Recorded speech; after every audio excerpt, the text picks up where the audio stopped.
Welcome you all to the Bishop Academy online classes. Today we understand about the economics, and in this video we understand about the features, problems and the policies of agriculture, and it is our fifth part of the second book, this chapter. So today topic है achievement of aggregations or reforms और the green revolution. तो green revolution का क्या achievement रहा, हम आज उसके बारे में पढ़ेंगे. तो पहले देख लेते हैं कि है क्या, ये था क्या. So not only the thanks of irrigation reforms, there has been the substantial improvement in Indian agriculture. तो हमें धन्यवाद देने की बात है यहाँ पे इस ग्रीन रिवोल्यूशन की, जो इंडियन एग्रीकल्चर में एक अच्छा खासा बैलेंस्ड इम्प्रूवमेंट लाने का काम किया. From the backward and stagnant sectors of the economy, the agriculture has emerged to be the developing sector of economy. पहले क्या था कि हमारी इकॉनमी एकदम बैकवर्ड थी, चल रेंग रही थी धीरे धीरे, लेकिन इस रिफॉर्म्स की वजह से क्या हुआ कि अब ये क्या डेवलपिंग सेक्टर में कन्वर्ट हो गई, और साथ ही साथ इसकी इकॉनमी भी डेवलपमेंट की तरफ मूव, यानी कि अब फार्मर के पास कुछ पैसे आने लगे. The achievement has been so substantial that it come to the known as green revolution. तो इसमें जो अचीवमेंट रहे, जो सब्सटेंशियल अचीवमेंट रहे, उसको हम नॉर्मली किस रूप में देखते हैं, ग्रीन रिवोल्यूशन को. यानी ये वो रिवोल्यूशन रहा जिसमें एग्रीकल्चर सेगमेंट में बहुत सारे अचीवमेंट हुए, बहुत सारे बदलाव आए. The terms green refers to crops.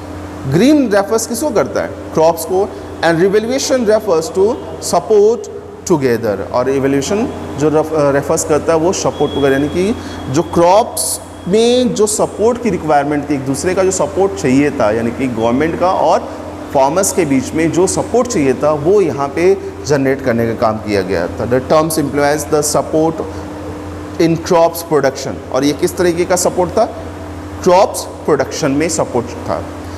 It's started the happening in India in the year of 1967 to 68.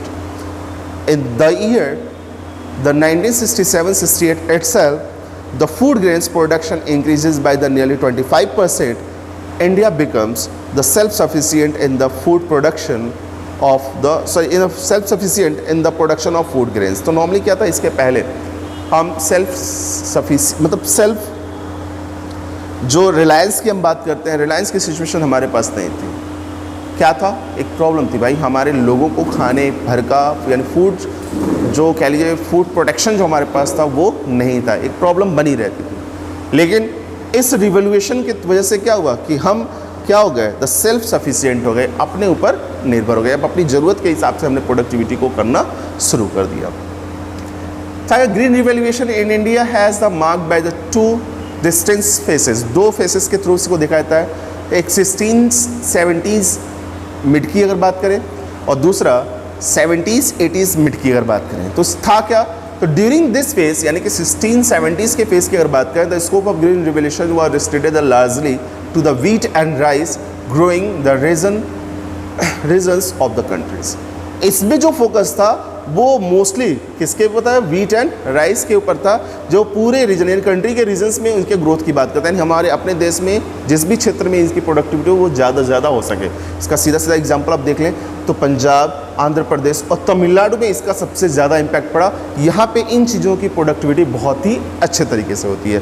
Punjab में व्हीट की प्रोडक्टिविटी ज़्यादा होती है, आंध्र प्रदेश में भी. 70s 80s की अगर बात करें तो during this phase the impact of green revolution become the wide spread, covering the most area of the country and the larger number of crops.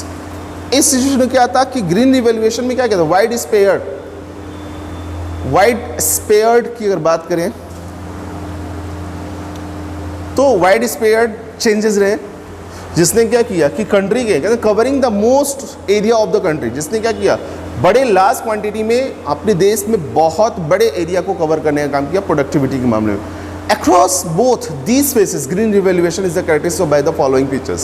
इन दोनों फेसेस में जो ग्रीन रिवोल्यूशन रहा उसमें कौन कौन से फीचर्स है, अगर उसकी बात करते हैं तो support in the crop productivity. Crop productivity में सपोर्ट की बात करें कैसे, तो इलस्ट्रेट की अगर बात करें, to illustrate the productivity of a wheat was estimated at 3,408 kilogram per hectare. लगभग 3,408 किलोग्राम पर हेक्टेयर में एस्टिमेशन किया गया था। आज के टाइम में कब का है, 2018-19 की बात कर रहा है। The compared eight 60 kilo per hectare इन 1951, यानी कि 1951 में क्या था, हर हेक्टेयर में हमको केवल 60 किलोग्राम्स वीट या राइस जो भी क्रॉप्स होते थे वो मिलते थे, लेकिन आज के टाइम में इसकी प्रोडक्टिविटी 3,408 किलोग्राम्स के करीब हो गई है। बात करते हैं of rice, it was 2,665 kilograms per hectare इन 1819, लेकिन अगर इसके कंपेयर की बात करें तो 665 किलोग्राम हमारा था कहाँ पे, 1951 में। तो ये प्रोडक्टिविटी सपोर्ट की वजह से क्या रहा, प्रोडक्शन हमारा बेहतर रहा। आगे substantial rise in the irrigation या ऑर्शंस या एरिया अंडर द कल्टीवेशन की अगर बात करें तो हाई यील्डिंग्स वीट की बात करें तो यह technology has been the significantly reduce the time lag between the sowing and the harvesting of a crops. Technology के आने की वजह से क्या हुआ, जो टाइम हमारा लगता था उसको रिड्यूस करने का काम किया गया। किसमें टाइम लगता था, जब हम प्रोडक्ट को सोइंग करने का काम करते थे और हार्वेस्टिंग करने का काम करते थे। क्या हुआ, हम क्रॉपिंग का एक साइकिल चलाना शुरू कर दिया। पहले हम जहाँ 2 प्रोडक्ट को क्रॉप करने का काम करते थे, आज हम 3 से 4 प्रोडक्ट को 1 ईयर में कंप्लीट करने का काम करते हैं। Use of the chemical fertiliser has been estimated to need for the followings according to the double cropping. देखिए यहाँ डबल क्रॉपिंग की बात करते हैं, तो इसका कैसे हुआ, हमने केमिकल को यूज करके क्या किया, जो chemical fertiliser has been estimated to needs of the followings. कैसे, according to the double cropping has been the possible. Chemical fertiliser होने की वजह से क्या है, डबल क्रॉपिंग को हमने मेंटेन करना शुरू, यानी कि अब हम क्या करते हैं, कम से कम 2 फसल तो लगा ही लेते हैं। This has led to the substantial rise in the gross area under the cultivation. In 1951, area under the cultivation was 13 crores hectares, which was now the 19 crore hectare. 1951 की अगर बात करें और 1950 और 1951 की अगर बात करें तो जो हमारा एरिया था कल्टीवेशन की वो लगभग 13 हेक्टेयर्स था, लेकिन आज के टाइम में ये क्या हो गया, 19 हेक्टेयर्स हो गया। कई बार हमने क्या किया, ऐसे एरिया जहाँ पे पहले कल्टीवेशन नहीं होता था, फर्टिलाइज़र को यूज करके हमने उसको कल्टीवेशन के लायक बना लिया है। The shift from the substantial farming to commercialised farming. पहले हमारे यहाँ जो फार्मर होता है केवल फूड ग्रेन्स को फोकस करके प्रोडक्टिविटी को मेंटेन करता था, लेकिन आज के टाइम में वो क्या है, कॉमर्शलाइज हो गया पूरी तरीके से, कॉमर्शियल प्रोडक्टिविटी को भी मेंटेन करने का काम करता है। आज के टाइम में आपको छोटा सा एग्जांपल मैं दे दूं तो मिंट की फार्मिंग अपने यहाँ होती है अपने इस एरिया में, जो कि बहुत ही सटीक एग्जांपल आपके लिए, क्योंकि वो हम खुद खाते नहीं हैं, हम उसको किसी इंडस्ट्री के लिए प्रोड्यूस करने का काम करते हैं। जब हम इंडस्ट्रीज़ के लिए पैसे के लिए प्रोडक्टिविटी को मेंटेन कर रहे हैं तो कहीं ना कहीं हमारी कॉमर्शियल फार्मिंग हो जाती है। अगर देखें तो the substantial rise in output has been started generating the marketable surplus. जो हम सब्सटेंशियल रेस की अगर आउटपुट में हमारी होनी शुरू हो, जैसे हमारा आउटपुट बढ़ना शुरू हो गया, तो उसका बेनिफिट क्या रहा कि हमने मार्केटेबल सरप्लस को अडॉप्ट करना शुरू किया। This has promote the farmers to gradually the shift from the substantial farming to the commercial farming. कैसे, आज के टाइम में हम क्या करते हैं, 1 क्विंटल अगर वीट को या फिर राइस को सेल आउट करते हैं तो हमको 2 से 2,500 रुपये तक मैक्सिमम मिल जाता है। लेकिन अगर वहीं हम बात करते हैं किसके बारे में, अभी हमने मिंट की बात की, जो मिंट की खेती की जा रही है अपने यहाँ, उसकी अगर हम 1 लीटर की बात करें वो 3 से 4,000 रुपये हमको मिल जाता है। यानी कि अगर वो 10 लीटर होता है तो कंपेयर टू फार्मिंग सेगमेंट जो फूड ग्रेन्स है उसके कंपेयर में हमें ज़्यादा सरप्लस देने का काम करता है। तो कहीं ना कहीं वो हमारे लिए बेनिफिशियल था, जिससे आज के टाइम में क्या फार्मर कॉमर्शलाइजेशन की तरफ मूव करना शुरू कर दिया था। मार्केटेबल सरप्लस की अगर बात करते हैं, it's refer to the surplus from the farms output over the above of his non farming consumptions. यानी कि ये उस आउटपुट की बात करता है जो क्या करता है, नॉन फार्मिंग कंजप्शंस के सिचुएशन से जनरेट होता है। Thus the marketable surplus of wheat is equal to output of wheat minus on the off farm consumptions of a wheats। एक एग्जांपल रखा गया, normally the consumption of a wheats by the farmers the family during the years। Consumption of a wheat वो क्या करता है, regular करता है, लेकिन अगर मार्केटेबल सिचुएशन की बात करें, वो सरप्लस के लिए जब बात करते हैं तो वो क्या करता है, उसको प्राइस या अपने प्रॉफिट या सरप्लस के बेसिस पे उसको सेल आउट करने की बात करता है, उसको पॉइंट ऑफ करता है। हम बात करते हैं change in the farmers outlook. Farmer जो उनके सोचने के नज़रिए में भी बदलाव आया है। क्या आया है? The commercialisation of agriculture has been the causes in change in the outlook of the farmers. Commercialisation agriculture होने की वजह से क्या है, जो फार्मर्स है उसकी सोच में भी बदलाव आना शुरू हो गया है। The farming is no longer viewed as a resource of the substances, it is the considered as a commercial venture as well. तो आज के टाइम में अगर देखिए इसका छोटा सा एग्जांपल, बहुत बड़ी कंपनियां हमारे यहाँ आज के दार्जिलिंग है, इंडियन का जो दार्जिलिंग एरिया है जहाँ पे टी गार्डनिंग की जाती है, वो भी एक फार्मिंग सेगमेंट है। वो गार्डनिंग करने के साथ साथ क्या करते हैं, उसको कॉमर्शियल पर्पस पे गार्डनिंग करने का काम कर रही है, खुद के इस्तेमाल के लिए। वहाँ से जो प्रोडक्टिविटी लेती है उसको चाय पत्ती में कन्वर्ट करती हैं और लोगों को बेच के बढ़िया प्रॉफिट कमाने का काम करती हैं। तो ये कहीं ना कहीं कॉमर्शियल फार्मिंग के आने वजह से क्या हुआ, जो वहाँ का फार्मर है, जिसका वो लैंड है, जो उस तरह की फार्मिंग कर रहा है, उसके सोचने के नज़रिए में बदलाव आ चुका है। Self sufficiency in the food production, fertiliser इस्तेमाल होने की वजह से क्या प्रोडक्टिविटी बढ़ गई है, और साथ ही साथ हमने अपने उस फार्मिंग एरिया को बढ़ा लिया जहाँ पे हम पहले फार्मिंग नहीं करते, वहाँ भी फार्मिंग करना शुरू कर दिया। तो कहीं ना कहीं प्रोडक्टिविटी के साथ साथ हमारी जो सेल्फ सफिशिएंसी है अपने फूड ग्रेन्स पे, वो भी डिपेंडेंसी के रूप में कन्वर्ट हो गई है। पूरी तरीके से हम उस पर अब निर्भर हो गए, किसी और के ऊपर निर्भर नहीं है। The increase in the crop production, the causes by the increasing in the acreage and the increase in the productivity has been the substantial that India has been started the maintaining the buffer stock of food grains। तो buffer stock of food grains को maintain करने का काम शुरू कर दिया। कैसे? अब हमारे पास हमारी ज़रूरत से कई बार ज़्यादा प्रोडक्टिविटी होती है, तो अब हम क्या करते हैं, उसको अपनी ज़रूरत को फोकस करते हुए कुछ स्टॉक को पहले से मेंटेन करते हैं, बाकी जो बचता है कहीं ना कहीं कॉमर्शलाइज के पर्पस पे या फिर दूसरे कंट्रीज को जिनको ज़रूरत होती है उनको सेल आउट करने का काम करते हैं, वहाँ से भी बेनिफिट कमाने का काम करते हैं। तो नॉर्मली अगर बफर स्टॉक की बात करते हैं तो ये वो स्टॉक होता है जो हम फ्यूचर में आने वाली प्रॉब्लम्स को फोकस करके स्टॉक में रखते हैं। This stock are use during the period of land और द लो फार्मिंग सप्लाईज। ये उस सिचुएशन में यूज की जाती है जब हमारे पास फार्म सप्लाईज कम होती है, यानी कि हमारे पास प्रोडक्टिविटी कम होती है लेकिन डिमांड ज़्यादा होती है। The revolutionary raise in output has been helped India achieve the growth of self sufficiency. तो रिवोल्यूशनरी जो रेज हुई है, जो रिवोल्यूशनरी बदलाव आए हैं, इसकी वजह से इंडिया ने क्या किया है, achieve the growth with the self sufficiency. Self sufficiency की तरफ वो ग्रोथ में मूव किया, यानी कि अपनी निर्भरता पे वो पूरी तरीके से आ गया है। अब बात करते हैं grains of a green revaluation या फिर limitation of a green revaluation. तो इस पॉइंट की अगर बात करें तो लिमिटेशन ऑफ ग्रीन रिवैल्यूएशन, क्या लिमिटेशन रही, तो normally the owing the green revaluation there was a significant raise in the crop productivity. तो यहाँ पे क्या रहा कि ग्रीन रिवैल्यूएशन में सिग्निफिकेंट रेज रहा, यानी कि एक बेहतरीन ग्रोथ रही crop productivity, but it was in a relation to our own record in past. ये जो रिलेशनशिप है हमारे खुद के रिकॉर्ड्स जो हैं पीछे के, उनके ऊपर है। The compare to the development the nations, the raising productivity was the highly insufficient. अगर डेवलप्ड नेशन उनके कंपेयर में अगर हम बात करें तो हमारा जो ग्रोथ रहा है वो इनसफिशियंस रहा है, यानी कि पूरी तरीके से जैसा होना चाहिए वैसा नहीं रहा है। In case of a wheat the per hectare productivity in India was 3.4 tons as against the 6.5 tons in China. यानी कि अगर हम वीट के प्रोडक्टिविटी की बात करें तो हमारे यहाँ 3.4 टन प्रोडक्टिविटी होता है, लेकिन वहीं पे चाइना की बात करें तो 6.5 टन होता है। यानी कि उसके कंपेयर में देखें तो हमारी प्रोडक्टिविटी तो बढ़ी है, लेकिन कंपेयर टू डेवलपिंग नेशन और डेवलप्ड नेशन उनके कंपेयर में बहुत ही कम है। और वहीं पर हम बात करते हैं यूके की, तो वो 9 टन है। हर ईयर वो लगभग इस तरह की प्रोडक्टिविटी को मेंटेन करने का काम करते हैं। ये अकॉर्डिंग टू 2018 है। इन केस ऑफ राइस की अगर बात करें तो पर हेक्टेयर प्रोडक्टिविटी 2.4 किलोग्राम्स है हमारे पास, टन्स है, सॉरी 2.4 टन्स।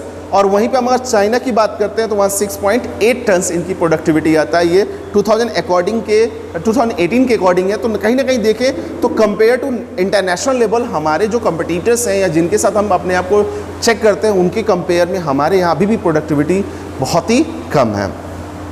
लिमिटेशन क्रॉप्स की अगर बात करें, कुछ ऑब्जर्वेशन रहे जो फेलियर्स के रूप में देखे जाते हैं। Limited crops, the revolutionary raise in output is confined the mainly to the production of a food grains। तो इसमें का जो चेंज बदलाव रहे उसमें ज़्यादातर क्या रहे, ज़्यादातर जो प्रोडक्टिविटी हमारी रहे वो फूड ग्रेन्स की रही है। There has been no similar raise in the production of a pulses and the commercial crops like a jute, cotton, T etcetera. लेकिन अगर यहाँ पे देखें तो इन तरह के जो हमारे जूट है, कॉटन है, टी है, इन तरह के जो प्रोडक्टिविटी है उसमें बहुत ज़्यादा बदलाव नहीं आया। वहाँ पे प्रोडक्टिविटी बहुत ज़्यादा डिपेंडेंसी के रूप में कन्वर्ट नहीं हुई, यानी कि कम लोग फार्मिंग आज भी करते हैं। जो भी करते हैं इंडिया में वो ज़्यादातर फूड क्रॉप्स को ही लेके करते हैं। अनइवन स्प्रेड की अगर बात करें तो नॉर्मली क्या रहा कि एक अनबैलेंस बदलाव रहे इसमें। तो the spread of a green revaluation has not been the uniformed across the all the regions. तो हमारे यहाँ जितने भी रीजन्स, जितने भी क्षेत्र हैं, उन सभी जगहों पे एक जैसा जो बदलाव रहा वो नहीं रहा। इन state like Punjab, Haryana, Madhya Pradesh, Tamil Nadu, it made remarkable impact. तो इन स्टेट में क्या रहा, जो हमारे ग्रीन रिवोल्यूशनरी ऑब्जेक्ट रहे, इनका फ़र्क इन स्टेट्स में यानी कि पंजाब, हरियाणा, महाराष्ट्र, तमिलनाडु में बहुत ही बेहतर रहा। But in eastern Madhya Pradesh and Odisha it impact was relatively insufficient. लेकिन बाकी क्षेत्र की बात करें जिसमें हम ईस्टर्न मध्य प्रदेश और उड़ीसा की बात करते हैं, तो यहाँ पे जो ग्रीन रिवोल्यूशनरी इफेक्ट रहा वो इनसफिशिएंट रहा, यानी जैसा होना चाहिए वैसा नहीं रहा। लिमिटेड फार्मिंग पॉपुलेशन की अगर बात करते हैं तो यहाँ पे क्या रहा, the bulk of the farming population in India consist of A small and the marginal farmers. तो हमारे यहाँ ज़्यादातर फार्मर क्या है, या तो स्मॉल है या तो फिर मार्जिनल सेगमेंट को मेंटेन करते हैं।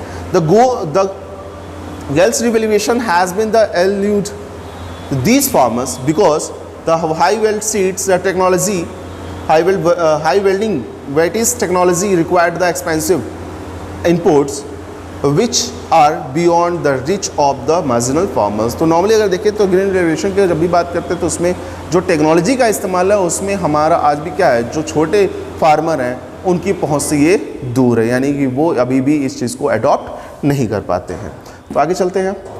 इकोनॉमिकल डिवाइडेशन की बात करें तो thanks to green revolution the economical divides of the gulf between the rich and the poor farmers has been substantially risen over the time. तो नॉर्मली अगर देखें तो ये जो सिचुएशन है रिच फार्मर्स की और पुअर फार्मर्स की, वो गल्फ दोनों के बीच में बढ़ता ही चला जाता है। Poverty is the widespread and depthness and the extremely high. तो नॉर्मली पॉवर्टी की वक्त बहुत तेज़ी से बढ़ रहा है और जो इनके बीच की गहराई है, यानी कि जो रिच और पुअर के बीच में जो डेप्थ है वो भी एक्सट्रीमली बढ़ता ही चला जाता है। Loans waivers are the frequently the offered yet the suicides among the farmers is emerging to be a serious challenge. तो लोन वगैरह अगर लेते भी हैं तो आपने देखा होगा कि बहुत बड़ी प्रॉब्लम आती है कि जो फार्मर वो सुसाइड की तरफ मुँह है, उनके लिए एक सीरियस चैलेंज हमारे लिए बनता चला जा रहा है कि फार्मर लोन लेता है, उसको पे नहीं कर पाता, उसके लिए वो क्या कर लेता है, सुसाइड कर लेता है। तो ये हमारे पूरी तरीके से रहे कि जो लिमिटेशन रही उसका डिसएडवांटेज रहा। अब बात करते हैं ना, does the India needs the another green revolution. क्या इंडिया को दूसरे ग्रीन रिवोल्यूशन की रिक्वायरमेंट है, यदि हाँ तो कैसे। Yes is an obvious answer. ये अगर देखें तो एक ऑब्जर्वियस आंसर है। नॉर्मली इसमें हमको ऑब्जर्वेशन की रिक्वायरमेंट है। नॉर्मली कहते हैं it is an undisputed fact that the gains of the revaluation has been started the sinkings. This is the particularly the true when the gains are the viewed in the relation to our needs and the relations to that in relation to what other countries have to achieve। तो normally अगर देखें green revolution की अगर बात करें तो इसमें क्या है कि हमने क्या अचीव किया और दूसरी कंट्री ने क्या अचीव किया, इस चीज़ को अगर फोकस करते हुए भी जाते हैं तो हमें आज के टाइम में क्या है, जो 60s के टाइम में ग्रीन रिवोल्यूशन की जो रिक्वायरमेंट थी उसकी ज़रूरत आज भी पड़ती है। तो इसमें नॉर्मली है क्या, the our productivity standards are extremely a low cap compare to other nations. हमारी जो प्रोडक्टिविटी स्टैंडर्ड है वो क्या है, अदर नेशन के कंपेयर में क्या है, लो है। फिर कहता है our food grains stock at the point of unnecessity. हमारे यहाँ जो फूड ग्रेन्स के जो स्टॉक्स हैं वो क्या हैं, ऐसे पॉइंट पे जहाँ पे अननेसेसिटी, यानी कि कई बार तो ऐसा होता है कि बिना ज़रूरत के भी हम फूड ग्रेन्स को स्टॉक को मेंटेन करने का काम करते हैं या फिर नहीं कर पाते ज़रूरत पे। द मोस्ट फार्मर्स और in India continue the face the uncertainties of the weather. ज़्यादातर हमारे यहाँ जो फार्मर्स हैं वो क्या करते हैं, उनको फेस करनी पड़ती है जो अनिश्चितता है मौसम की उसको, यानी कि वो मौसम पे डिपेंड तो होते हैं लेकिन उनको पता नहीं होता कि कैसे क्या चीज़ कब होनी है। Low wages of are being the recurring features. यहाँ पे लो प्रोडक्टिविटी भी क्या है, एक तरह से बड़ी बड़ी प्रॉब्लम को जनरेट करती है। So now dear students, this chapter is over. Thank you. If you have any type of the queries, you should be consult through the Google Classroom. That's all.